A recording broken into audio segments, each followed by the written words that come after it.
Lundi 19 septembre, Éric Munier, maire d'Amnéville, Sylvia Roux, adjointe à la proximité, ainsi que Josiane Gelmi et Grazia Mangenot du conseil municipal des seniors ont rendu visite à Santa Egles, au village senior, à l'occasion de son anniversaire. Et quel anniversaire! En effet, Madame Egles fête cette année ses 100 ans. 100 ans d'histoire plus ou moins heureuse et beaucoup d'anecdotes qu'elle a bien voulu nous raconter avec la complicité de Lydia, employée à la résidence senior. Une histoire qui commence le 19 septembre 1922. 1922, en Italie. Je suis née là-bas. Je sais que je suis née près du lac de Garde, dans la province de Vérone. C'est tout ce que je sais parce que j'étais un bébé quand je suis venue en France.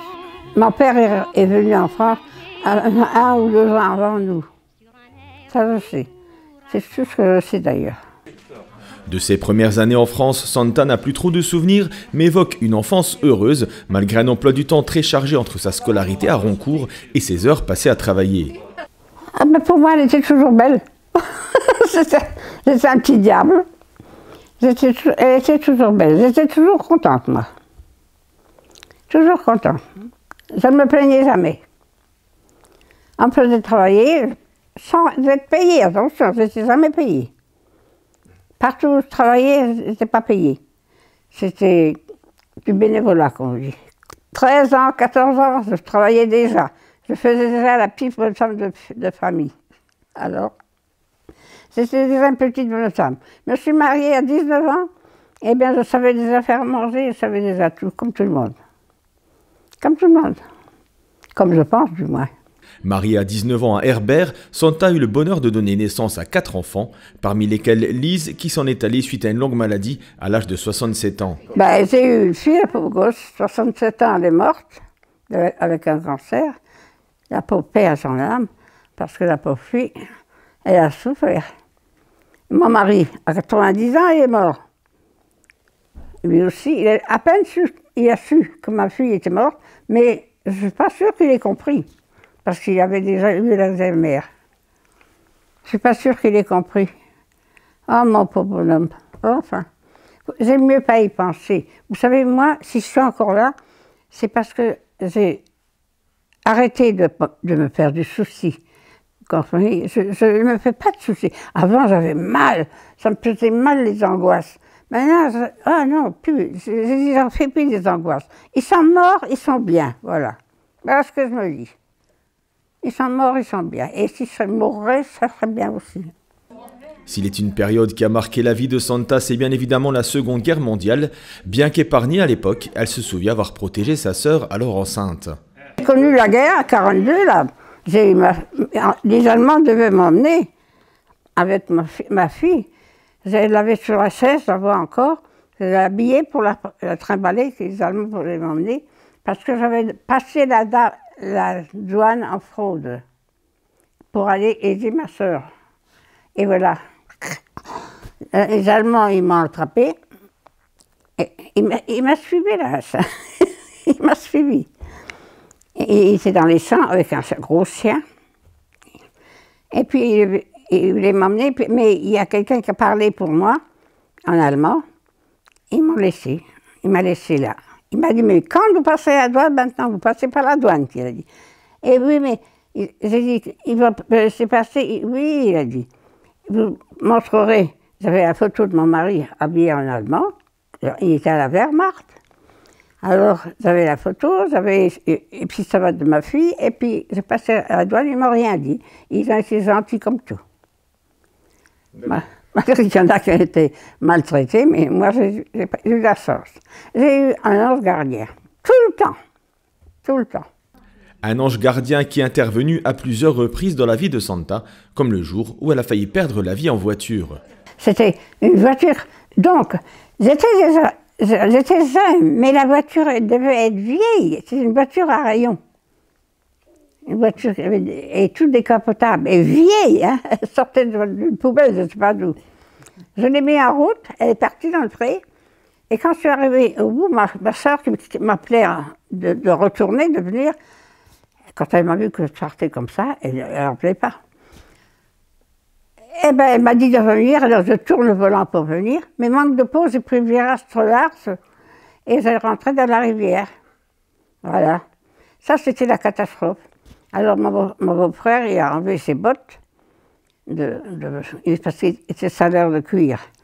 Il avait des grosses bottes lourdes. Oui. Et puis, il courait pour venir me chercher, m'a rattrapé dans l'eau. Mais je ne suis pas tombée.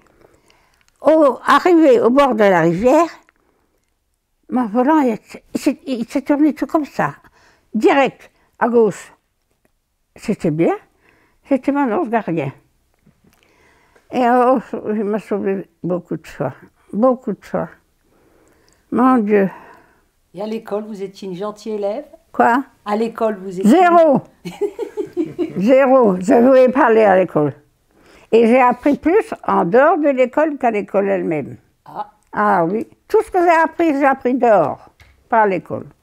Parce que je ne me concentrais pas à l'école. Vous étiez un petit garçon manqué. Comment?